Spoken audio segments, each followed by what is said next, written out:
Un saludo, yo soy el Gallo, Genitalica. Sigan este toquín, está buenísimo. No me molestes, ando borracho. No me molestes más, ando borracho. No me molestes, ando borracho. No me molestes más, ando borracho. Hey señorita, ¿por qué no me atiende? Sírvame un trago y mañana le pago.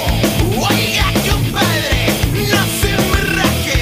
Échese otra conmigo, compadre. No son mentiras, mañana le pago. Esta es la última copa y nos vamos. Ahora que tocamos es lo mismo. Yo creo que han sido 6-7 veces que hemos tocado acá y la gente es más chingón que el músico pueda recibir. La respuesta de la raza siempre están bien prendidos. Será la hora que tocamos, será lo que tocan, pero siempre está bien chido tocar por aquí. No se me agüite, igual y mañana viene el desquite. Hey señorita, no se haga el rogar. Échese un tequila y vamos a bailar. Ay, mamá, que me den más tequila. Ay, mamá, que me den de tomar. Ay, mamá, que me den más tequila. Ay, mamá, que me den de tomar. Esto aquí entre todos, ¿no?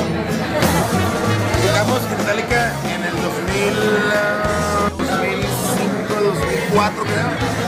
Tuvimos una pedota, salimos y me topé a una actriz en una película afuera.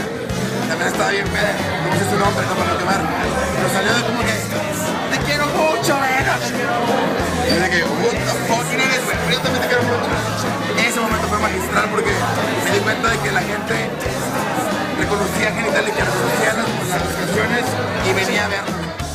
Para mí el Bull es Genitalandia.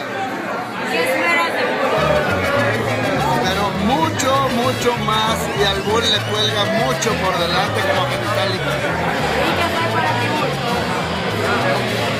No, que no recuerdo, no pasó.